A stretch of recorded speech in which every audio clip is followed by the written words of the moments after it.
चलो नेक्स्ट में मूव करते हैं हम लोग, that will be integration. So this is also an important topic.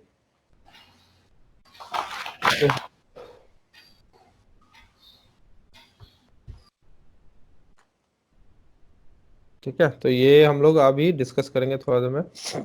Okay, so see what is differentiation हम लोगों ने देख लिया. Now what is an integration.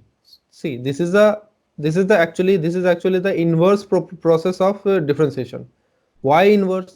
Because here we will be doing the summation. Okay, summation. जैसे कि हम लोगों ने सीखा था क्या, वर्क एनर्जी थ्योरम वहां पे, या वेरिएबल फोर्स के लिए हम लोगों ने क्या किया था वहां पे. वेरिएबल फोर्स के लिए हम लोगों ने एक फॉर्मूला देखा था कहाँ पे, वर्क एनर्जी में, जहाँ पे हम लोग वेरिएबल फोर्स रहता था तो कैसे निकालते थे हम लोग फोर्स, कैसे निकालते थे कि पर्टिकुलर एरिया के लिए निकालते थे हम लोग. तो एरिया कैसे हम लोग को पता रहता था, मतलब एरिया कैसे हम लोग फाइंड करते थे.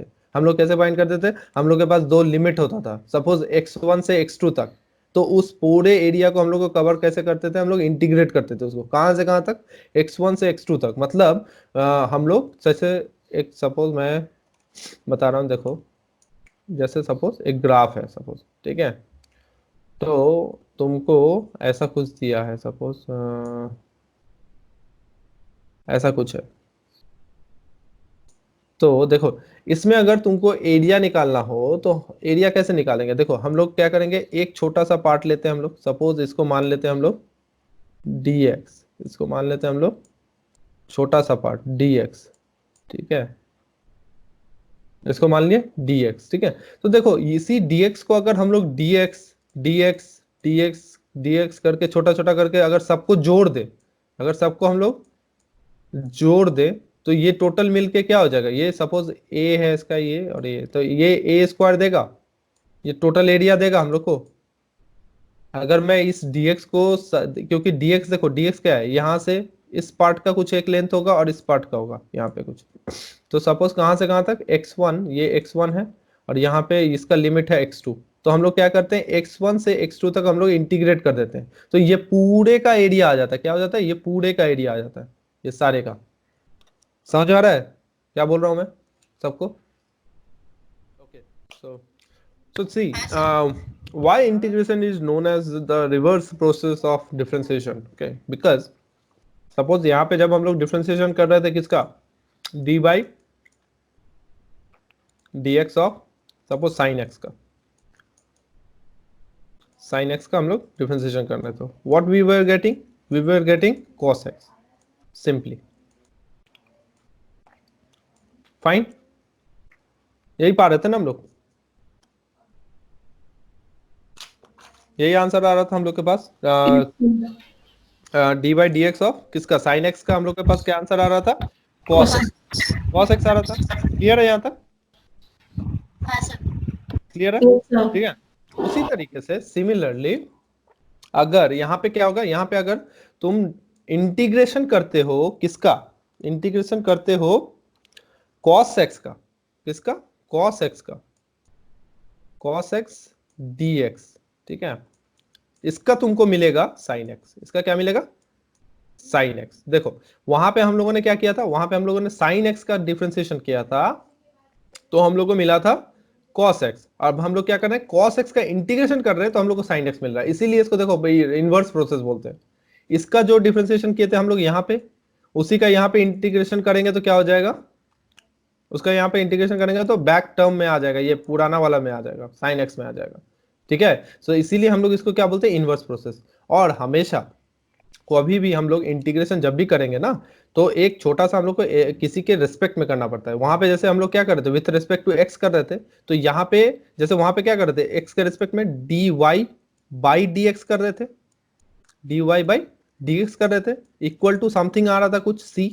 तो यहाँ पे उल्टा प्रोसेस होता है, तो क्या होगा, ये सपोज ऐसे हो जाएगा, डी वाई बाई, इसको इधर लेके चले जाओ, इसको इधर लेके चले जाओ. ठीक है, तो यहाँ पे क्या हो जाएगा, सी इंटू डी एक्स, सी इंटू डी एक्स.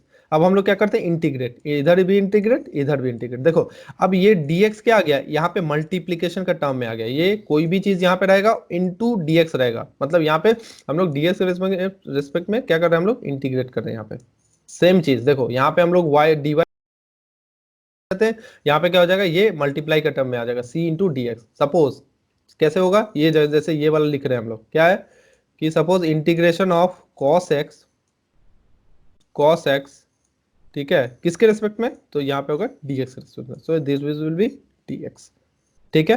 तो इस टर्म को बोलते हैं हम लोग, इसको बोलते हैं ऐसे करके हम लोग इंटीग्रेशन बोलते हैं, इसको क्या बोलते हैं, इसको इंटीग्रेशन बोलते हैं। तो किसी के रेस्पेक्ट में होगा, यहाँ पे dx होगा या फिर dy होगा, कुछ भी होगा, जो भी होगा यहाँ पे सेम होना चाहिए, इस जगह पे सेम होना चाहिए, तभी ये वाला होगा, अदरवाइज नहीं होगा तो फिर हम लोग को वही चेन रूल में जाना पड़ेगा, जो हम लोग का फंडा है।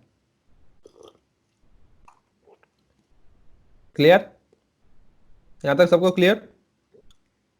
Yes, sir. Yes, sir. Yes, sir. तो देखो यहाँ पे भी हम लोग को बहुत सारा चीज होता है जो हम लोग देखो, डिफरेंशिएशन में तुम कुछ भी कर सकते हो, डिफरेंशिएशन तुम किसी का भी कर सकते हो, लेकिन इंटीग्रेशन जो है सब चीज का नहीं होता है। यहाँ पे कुछ कुछ चीजें हैं जिसका तुम इंटीग्रेशन कर सकते हो, अदरवाइज नहीं कर सकते। तुमको या तो उसको चेंज करना पड़ेगा उस फॉर्म में, ठीक है, अदरवाइज तुम उसका इंटीग्रेशन नहीं कर पाओगे। तो इंटीग्रेशन में थोड़ा सा बैरियर है हम लोग के पास, ठीक है, यहाँ पे थोड़ा सा हम लोग का बैरियर है इंटीग्रेशन में, ठीक है। Okay, so now it is the process of finding the function whose derivative is given, जिसका डेरिवेटिव गिवन है, मतलब देखो क्या है, it is the process of finding of the function whose derivative is given, मतलब देखो जिसका डेरिवेटिव गिवन है, मतलब ये था किसका डेरिवेटिव, ये था sin x का डेरिवेटिव, तो इसका पता है हम लोग को डेरिवेटिव, इसी डेरिवेटिव का हम लोग क्या करेंगे, इंटीग्रेट करेंगे, इसी डेरिवेटिव को हम लोग क्या करेंगे, इंटीग्रेट करेंगे। इस यही बोल रहा है इस मेथड में, इस प्रोसेस में, इस लाइन का मतलब यही है। समझ में आ रहा है सबको, क्लियर है सबको? Yeah. Yes. ओके, सो देखो suppose fx is the derivative of the function fx with respect to x, then we can write d by dx of fx is equal to क्या, fx, ये लिख सकते हैं हम लोग। यही dx क्या हो जाएगा, यहाँ चला जाएगा, क्या हो जाएगा, यहाँ चला जाएगा, और इसी फंक्शन को यहाँ पे तब क्या हो जाएगा, ये dx हो जाएगा, और इसको हम लोग दोनों साइड हम लोग क्या करेंगे, इंटीग्रेट करेंगे, तब हम लोग का आएगा ये वाला, ठीक है। तो तुम लोग स्क्रीनशॉट ले सकते हो इसका, take the screenshot of this, then I will move to the next slide। तो समझना बहुत जरूरी है, इंटीग्रेशन बहुत इंपॉर्टेंट है, ठीक है, और इंटीग्रेशन में थोड़ा फंस जाता है बहुत कोई, ठीक है। तो अभी हम लोग को फिजिक्स के लिए उतना तो नहीं चाहिए, तुम लोग इसको बाद में अच्छे से पढ़ोगे, ठीक है। तो जितना अभी चाहिए उतना हम लोग देख लेंगे यहाँ पे, ठीक है। तो मैं नेक्स्ट स्लाइड में मूव कर रहा हूँ, ठीक है। See, these are some formulas, okay, so that you need to know, you have to remember, okay। क्या क्या है देखो, dx का, सिर्फ dx का इंटीग्रेशन क्या होगा, x, dx का क्या हो जाएगा, integration x। Second, x to the power n का, जैसे वहां पे हम लोग d बाई क्या था, d by dx of x to the power n था ना वहां पे, इसका हम लोग देखे थे क्या था, इसका हम लोग था n into x to the power n minus 1, ये देखे थे हम लोग वहां पे, ठीक है। उसी तरीके से यहाँ पे क्या होगा, देखो हर एक चीज में देख रहे हो dx रह रहा है, ये dx हर जगह पे dx है, देखो dx के रेस्पेक्ट में हम लोग क्या कर रहे हैं, इंटीग्रेट कर रहे हैं यहाँ पे, ठीक है। तो यहाँ पे देखो x to the power n, same चीज यहाँ पे x to the power n का क्या किए थे हम लोग, डिफरेंशिएशन किए थे, यहाँ पे इंटीग्रेशन कर रहे हैं। तो इसका इंटीग्रेशन का फॉर्मूला है क्या, ये क्या होगा, इसका हो जाएगा x to the power n plus 1 by n plus 1, और 1 कभी भी, n जो है कभी भी क्या होगा, 0 नहीं होना, सॉरी 1 नहीं होना है, क्या नहीं होना, -1 नहीं होना है, इसका n का वैल्यू क्या होना नहीं चाहिए, -1 नहीं होना चाहिए। क्यों नहीं होना चाहिए, क्योंकि अगर ये -1 होगा तो ये नीचे वाला टर्म क्या हो जाएगा, 0 हो जाएगा, और 0 हो जाएगा तो इसका आंसर क्या हो जाएगा, इन्फिनिटी हो जाएगा। सो इसीलिए -1 नहीं होना है n को। क्लियर है यहाँ तक? जैसे कि मैं एक एग्जाम्पल देता हूँ इसका, क्या, तो सपोज इंटीग्रेशन ऑफ, तुमको बताया बोला है कि एक्स स्क्वायर, ठीक है, एक्स स्क्वायर डी एक्स क्या होगा, बताओ, कोई बता पाएगा इसका answer? X cube by 3.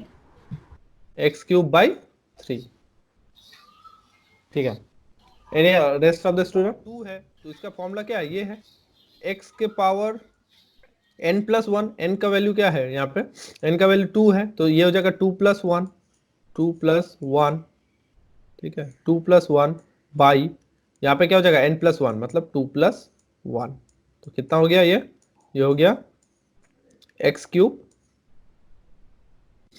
By 3।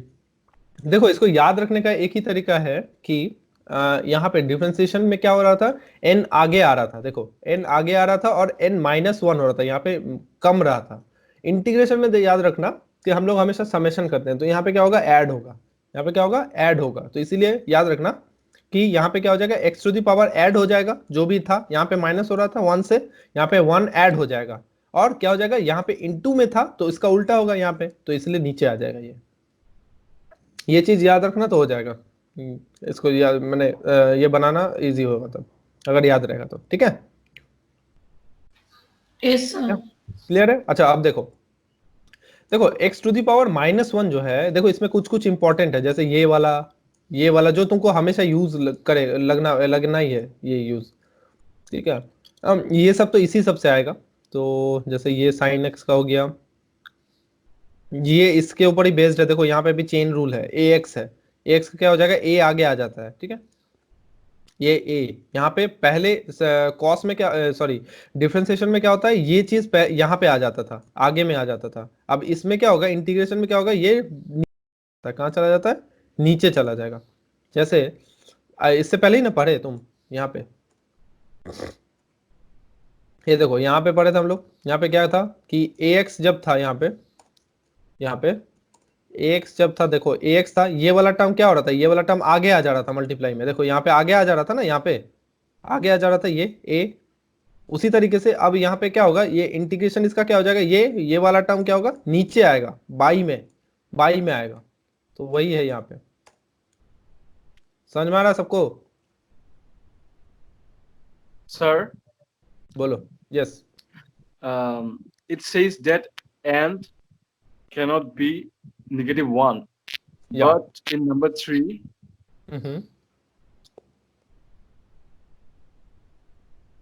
x⁻⁻1.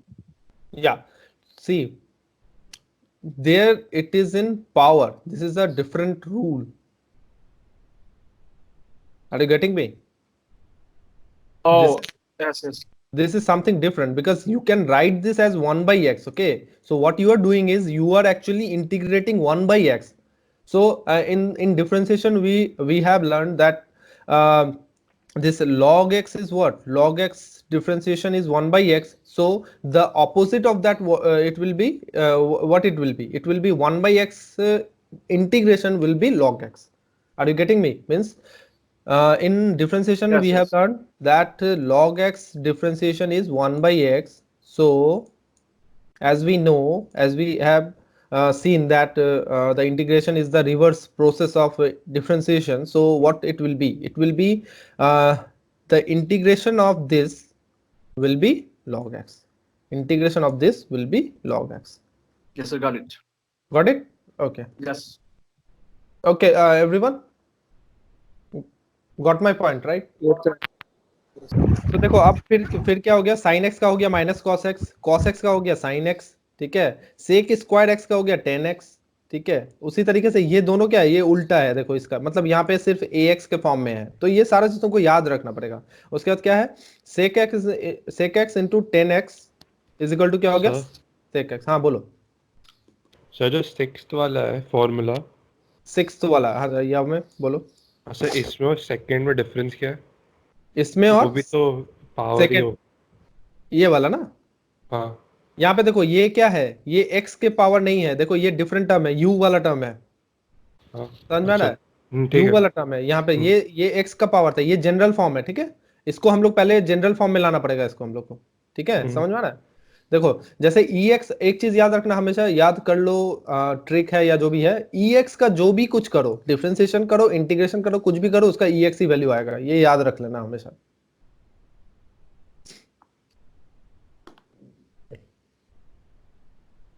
समझ में आया सबको, ex का कुछ भी करो, ex का कुछ भी करो, ex का चाहे डिफरेंशिएशन करो चाहे इंटीग्रेशन करो, उसका वैल्यू ex ही होना है, ठीक है। क्लियर है ना सबको?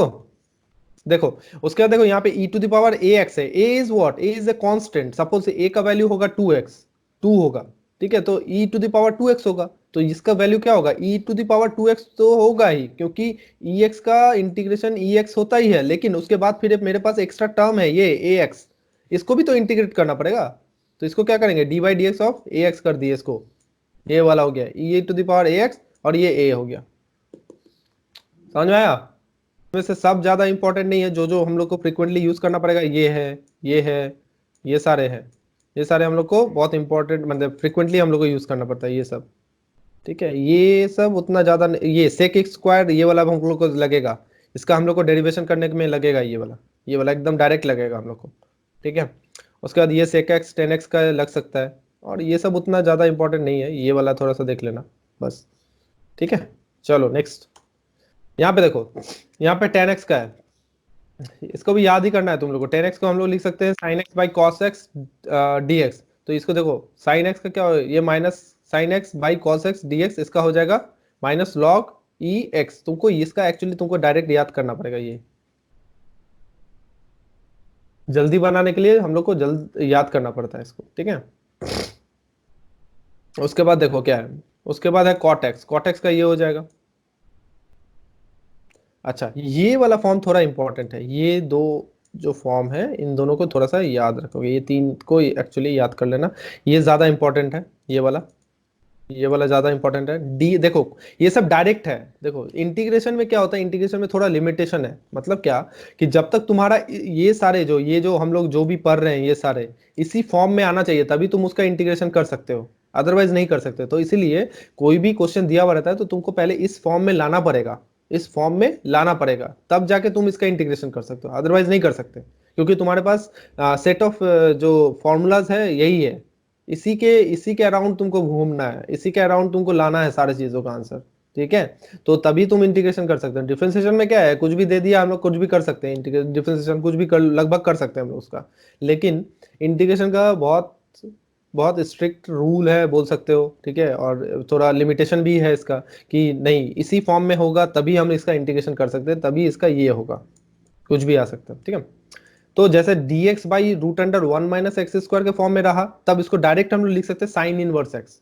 उसी तरीके से dx by 1 plus x square का लगा रहा, तो इसको हम लोग डायरेक्ट लिख सकते हैं 10 to the power minus 1 x. So ये सारे हम लोग देखेंगे, थोड़ा थोड़ा एक दो क्वेश्चन देखेंगे तो समझ में आएगा तुम लोग को कैसे हो रहा है ये चीज, ठीक है। तो मैं नेक्स्ट क्लास में नेक्स्ट क्लास बोल रहा हूँ, नेक्स्ट स्लाइड में मूव कर रहा हूँ, ठीक है।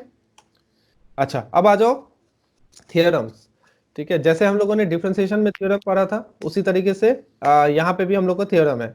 तो क्या थ्योरम है? पहला है हम लोग का the integral of the product of a constant and a function is equal to the product of the constant and the integral of the function. मतलब देखो यहाँ पे क्या है, integration of c u d x, ठीक है। ये c क्या है? कांस्टेंट है, तो c क्या हो जाएगा? आगे आ जाएगा, पहले निकल जाएगा, जो भी कांस्टेंट होगा, ठीक है।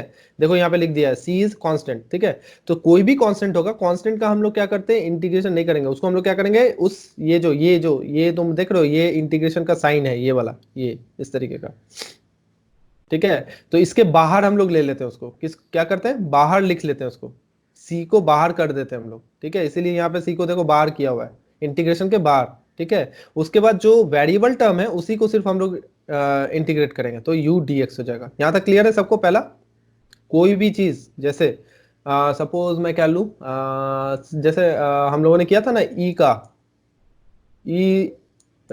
f का हम लोगों ने लिखा था, क्या था, f इक्वल टू था 1 बाय k लिखा था, k q1 q2 by are square, ये था ना। इसका हम लोग इंटीग्रेट अगर करेंगे किसके रिस्पेक्ट में, देखो r है, यहाँ पे वेरिएबल कौन था, r था वेरिएबल, तो r वेरिएबल था, तो हम लोग क्या लिख सकते हैं इसको dr, तो यहाँ पे क्या हो जाएगा dr के रेस्पेक्ट में हम लोग इसको इंटीग्रेट करेंगे। तो इंटीग्रेट करेंगे तो क्या होगा, देखो ये k था, क्या ये k था कांस्टेंट, और q1 q2 का वैल्यू भी तो कांस्टेंट था, q1 q2 तो चेंज नहीं हो सकता है। अगर तुमको q1 दे दिया है, सपोज क्वेश्चन में q1 का वैल्यू दे दिया है 5 कूलम, ठीक है, और q2 का वैल्यू दे दिया है तुमको 10 coulomb, so these two things are constant, these two things are constant. Are you getting me everyone? Yes, sir. Yes. Rest of the student, Jamir, Yes, sir. Manav, Yes, Siddharth. yes, sir. Yeah. Okay, good. Srija, are you getting me?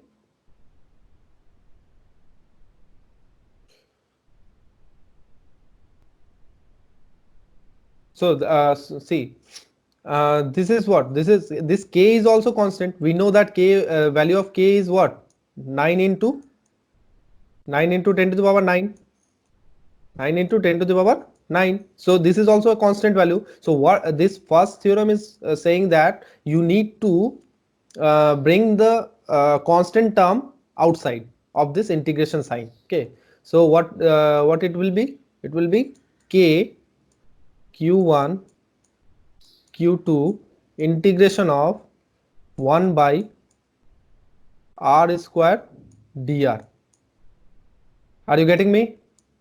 Did you get me? Yeah. Everyone? Yeah. Everyone? So this is what Yes. this first theorem is saying. So you need to bring all those constant outside the integration sign. See here c was a constant. So we have brought this c outside the integration sign. Okay. Yes, sir. Okay. Good. Now second theorem. What does this second theorem says? See, the integral of the sum or difference of a number of the function is given by same thing we have we have seen for differentiation d of u plus v plus a something like that. So d by du by dx, dv by dx, da by dx, like that only. So here it is u plus minus v plus minus omega. So what it will be? It will be u of dx, v of dx, w of dx. Discrete means you need to expand it actually. Are you getting me right? This is very simple. Like suppose you have an example like x square plus 2x. You have to integrate it. Okay, you have to integrate it, and this is with respect to x dx. So what will be the answer? Let me know, please. Tell me the answer. X to the power 3 by 3 plus Hmm. 2x square by 2 মানে x square. X square, right? This is what you can use this theorem, right? This theorem. What? Integration of x square dx plus integration of 2x dx, and now in this you can use the first theorem. So what first theorem is saying? You need to bring the constant outside the integration sign. So this will be 2x dx, right? Am I right?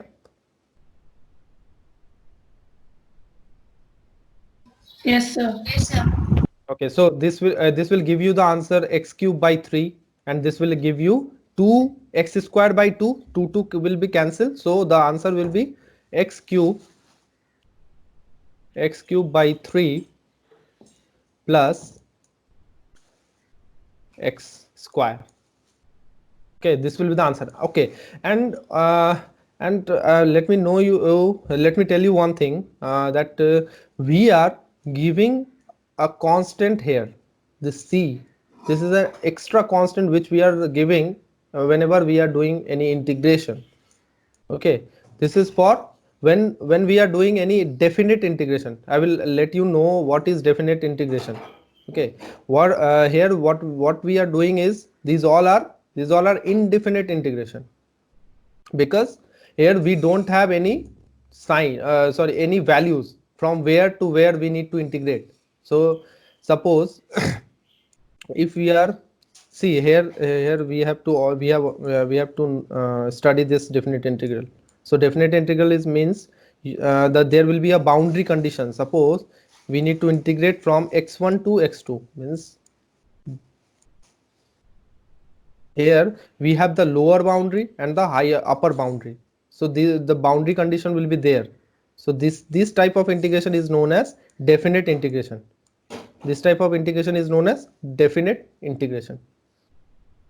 Okay, are you getting me right? Yes, sir. Okay, that time whenever you will differentiate any definite integration in a definite integral, okay, so you have to add one constant c. You have to add one constant c. In mathematics, you will learn this thing in a detailed manner or detailed version. Okay.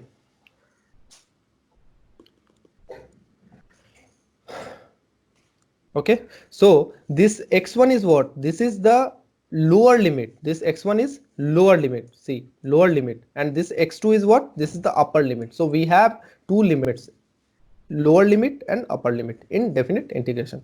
Whenever in integration we have this lower limit and upper limit, that type of integration is known as definite integration. Got my point, right? Yes, sir. Everyone? Yes, sir. Okay, and see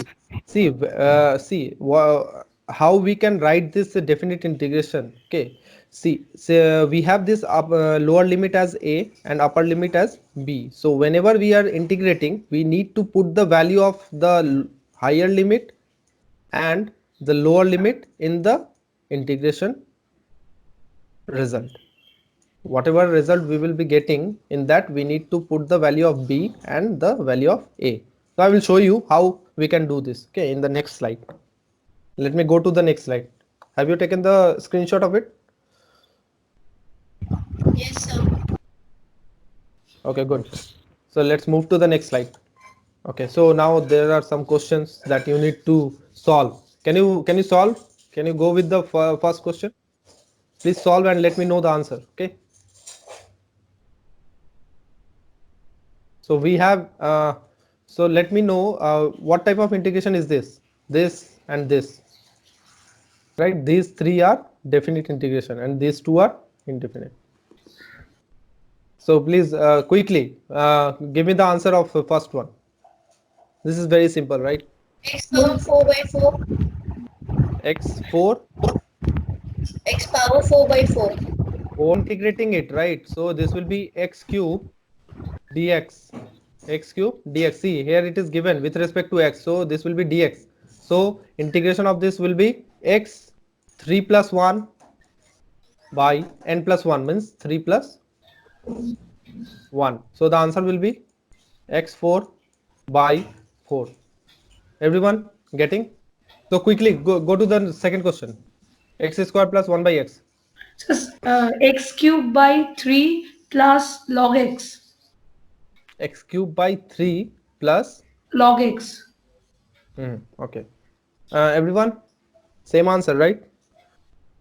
Yes, sir.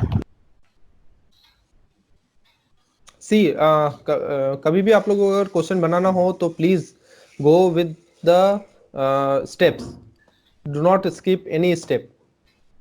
Direct answer नहीं निकाल सकते. Direct answer निकालोगे तो marks deduct होंगे. सो सारे step को follow करो. कैसे स्टेप को फॉलो करेंगे?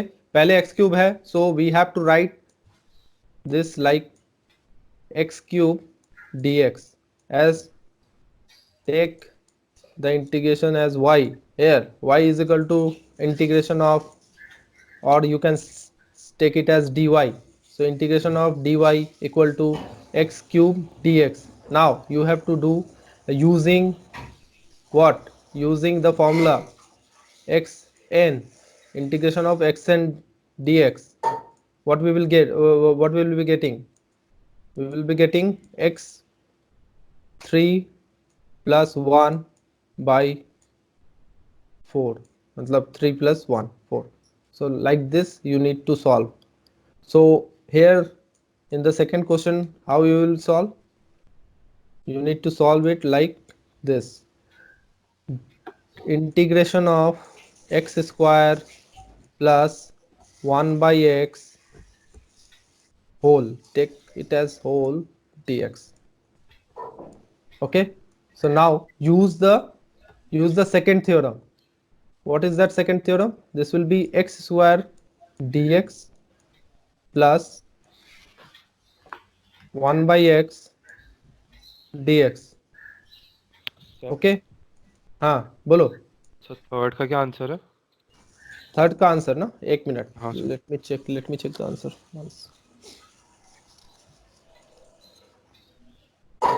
एक minute. Sir, minus GMM by R. कौन सा, ये वाला ना? इसका देखो क्या होगा, अगर तुम लोग खुद से करोगे तो क्या हो जाएगा, ये देखो जी एम एम, ये तीनों क्या है, कांस्टेंट है, this three R constant, so it will be G M M, बाहर आ जाएगा, first law, first theorem. So we have this x equal to infinity to x equal to R, x equal to R, ठीक है। अच्छा बचा क्या मेरे पास, one by x square d x. So you can write this 1 by x square as x to the power minus 2. Sir answer minus G M M bracket 1/r minus 1/infinity। उसका value बैठाओ क्या आ रहा है देखो। सी उसका इसको value इस तरीके से सॉल्व करते हैं, ये ब्रैक देखो x square x to the power minus two है ना, ये वाला, इसको इंटीग्रेट करो, यहाँ पे जो भी कांस्टेंट है, सपोज कुछ भी है, मैं लिख नहीं रहा हूँ उसको, सपोज मैं के मान ले रहा हूँ कांस्टेंट को, जो भी है ये तीनों जो है कांस्टेंट यहाँ पे रख ले रहा हूँ, ठीक है। हाँ सर अच्छा सॉल्व करके x to the power minus two है, तो माइनस टू है तो इसका नॉर्मल जो डिफरेंशिएशन करेंगे, x to the power minus, इसको मान सोचो एन है ये, तो माइनस टू का वैल्यू है तो क्या हो जाएगा, minus two plus one by minus two plus one, ठीक है, और x, ये x, so x to the power minus कितना हो जाएगा, ये माइनस वन ना, x टू द पावर हो जाएगा माइनस वन बाई क्या हो जाएगा, ये माइनस वन है, माइनस हो जाएगा ये, ठीक है। तो ये हो जाएगा तुम्हारा देखो माइनस वन बाई एक्स, ठीक है, ये हो जाएगा वन बाई एक्स, ये आएगा तुम्हारा इंटीग्रेशन, ठीक है। इस पे अब तुमको इस तरीके से बिग ब्रैकेट लिखना पड़ेगा, हमेशा याद रखना कैसे बनाना है, बिग ब्रैकेट लिखे, ये तुम्हारा इंटीग्रेशन का वैल्यू आया one by minus one by x, ये तुम्हारा इंटीग्रेशन का वैल्यू आया, इसको तुम बिग ब्रैकेट में रखोगे और यहाँ पे लिखोगे लोअर लिमिट, लोअर लिमिट तुम्हारा क्या है, इन्फिनिटी, यहाँ पे तुम्हारा लोअर लिमिट, और यहाँ पे तुम्हारा हायर लिमिट, हायर लिमिट क्या है मेरा, r, r. So now you have to expand it. You have to expand it. How you will do that? You have to do it like this. 1 by minus of 1 by x. x का value क्या हो जाएगा, पहले हम लोग को upper limit का value बैठाते हैं, तो अपर लिमिट का वैल्यू क्या हो जाएगा, r. Okay now minus of minus 1 by x, x का वैल्यू क्या हो जाएगा, इन्फिनिटी, ठीक है। So answer will be minus of 1 by r minus plus 1 by infinity is 0, 1 by infinity is 0, okay. So the answer will be minus g m by r, यहाँ पे आ जाएगा minus, this is the answer. और sir fourth?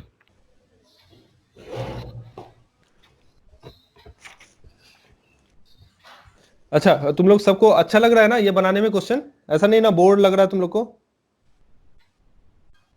नहीं sir.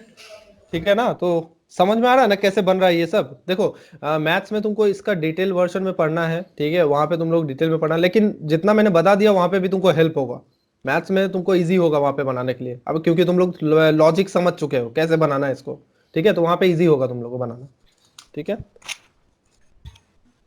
Okay okay okay okay, सो किसका answer बोल रहे हो तुम लोग, साइन एक्स है ना, साइन एक्स का तो नहीं है। अच्छा लास्ट फोर्थ का आंसर है तुम्हारा, फोर्थ का आंसर, सॉरी हाँ फोर्थ का आंसर है तुम्हारा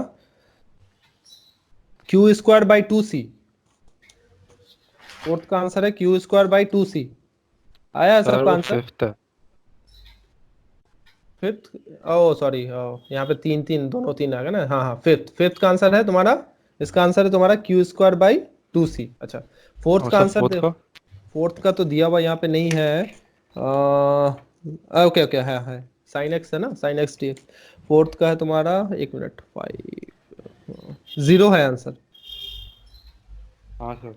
0 आया आंसर।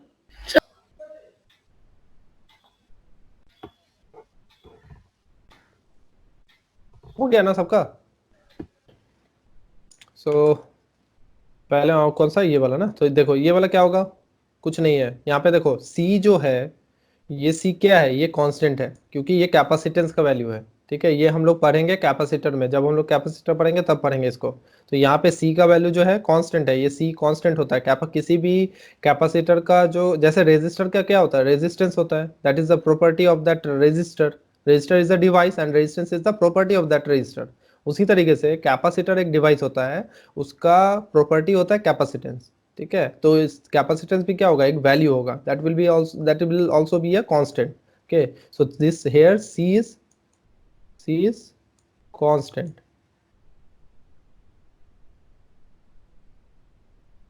ठीक है, C भी क्या है, मेरा कांस्टेंट है। सो कैसे होगा इसका, देखो 0 से कितना तक करना है, कैपिटल Q तक। ठीक है, और Q मेरा वेरिएबल है क्योंकि Q को हम लोग को किसके रिस्पेक्ट में करना है, यहाँ पे dq के रिस्पेक्ट में करना है। ठीक है, अच्छा C कांस्टेंट है तो हम लोग इसको लिख सकते हैं 1/c को बाहर कर दिया हम लोगों ने। ठीक है, अब Q बचा क्या, q dq इसके रिस्पेक्ट में डिफरेंशिएट करना है, तो क्या हो जाएगा, Q का क्या हो जाएगा तब यहाँ पे, Q पे पावर कितना है, 1 है अभी, तो यहाँ पे कितना हो जाएगा 1 + 1, 1 + 1, और नीचे भी क्या हो जाएगा 1 + 1। ठीक है, हो गया। कहाँ से कहाँ तक लिमिट है, 0 to Q। ठीक है, चलो अब इसका आ जाएगा आंसर क्या, ये हो जाएगा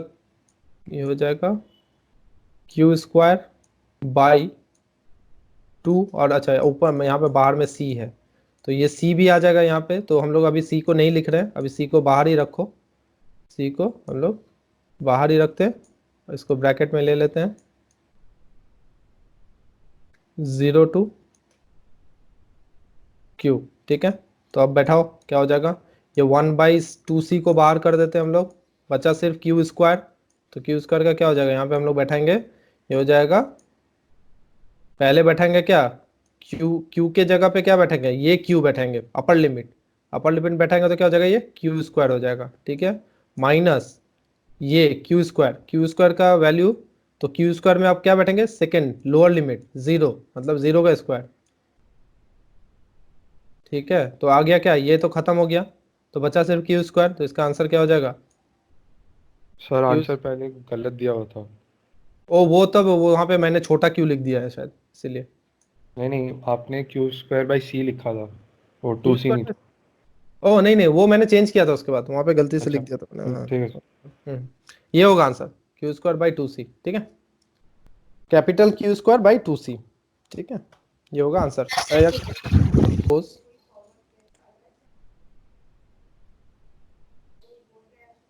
अच्छा इसका बनाओ, तो ये वाला क्वेश्चन बनाओ सब कोई, e⁻3x, इसका करो इंटीग्रेशन dx,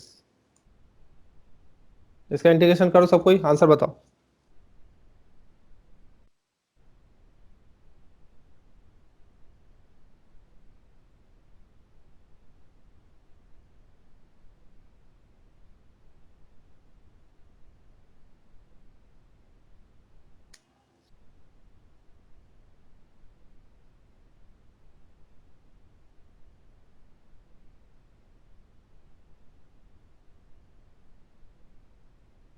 Sir, या e⁻3x/3.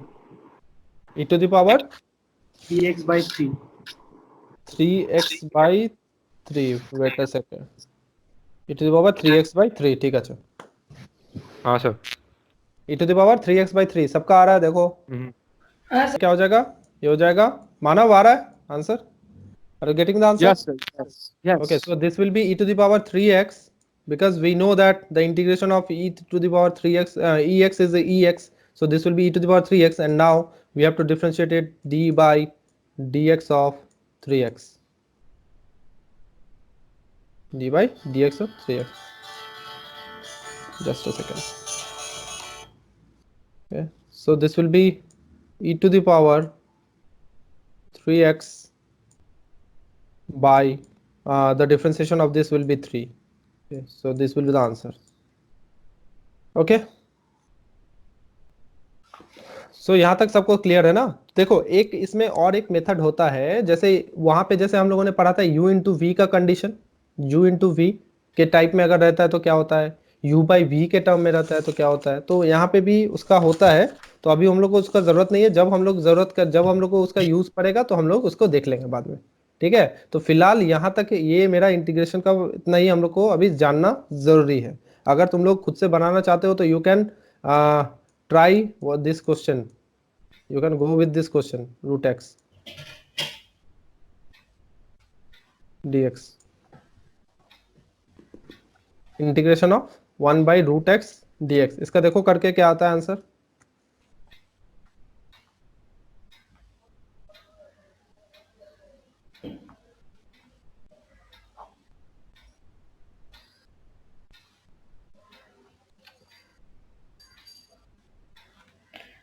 सर आंसर तक की 2 रूट एक्स। इसका आंसर है 2 रूट एक्स। देखो सबको आ रहा है कि नहीं आंसर ये सेम। यक्षिता तुम्हारा आ रहा है आंसर? नहीं सर। नहीं आ रहा तो पूछोगी ना। सर इससे पहले आया था, ये नहीं आया। ये वाला आया था तो ये क्यों नहीं आ रहा? ये तो इजी है, ये भी उससे इजी है। इसका क्वेश्चन नहीं पता मुझे। ये वाला है क्वेश्चन। अच्छा। Integration of 1 by root x dx। तो मेरा तो सिर्फ x आया। सिर्फ x क्यों आ रहा है? x नहीं आएगा, देखो ठीक से देखो उसको। सर आंसर देखिए। 2 रूट एक्स।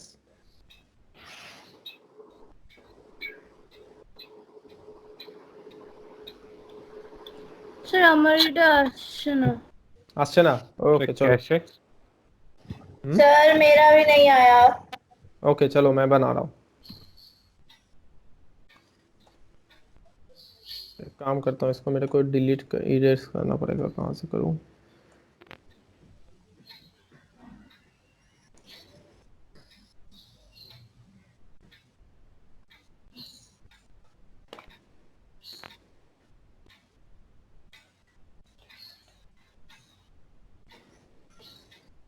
चलो बनाते हैं। क्या था क्वेश्चन? 1 by रूट एक्स ना, 1 by रूट एक्स ना, ठीक है। चलो इसको देखो हम लोग लिख सकते हैं 1 by x to the power 1 by 2। किसी को दिक्कत है तो बताओ। रूट एक्स नहीं को सर। हम लोग 1 by x to the power 1 by 2 लिख सकते हैं ना, ठीक है। अच्छा इसको अब देखो हम लोग लिख सकते हैं x to the power minus of 1 by 2। किसी को कोई दिक्कत नहीं ना? दिक्कत नहीं सर। चलो इसको इंटीग्रेट करो, क्या हो जाएगा? x to the power minus 1 by 2 plus 1 by ये क्या हो जाएगा? माइनस 1 by 2 प्लस 1, ठीक है। कितना आएगा आंसर बताओ? ये कितना हो जाएगा? ये हो जाएगा 2 x to the power। x to the power minus 1 by x to the power half होगा। हाँ by half. Half by half होगा ना। तो ये क्या हो जाएगा? ये क्या हो जाएगा? ये 2 ऊपर चला जाएगा, 2 x to the power 1 by 2 और ये 1 by 2 को फिर से हम लोग लिख सकते हैं ना, रूट एक्स 2 रूट एक्स। हो गया आंसर। हाँ सर। क्लियर है सबको? Okay very good. Okay okay so this is all for the integration. Okay sir. Okay. Till then, take care of yourself. You too sir। Oh, thank you. Okay. Bye sir. Okay, everyone. Thanks, everyone. Bye. Bye sir. Bye. Bye. Bye.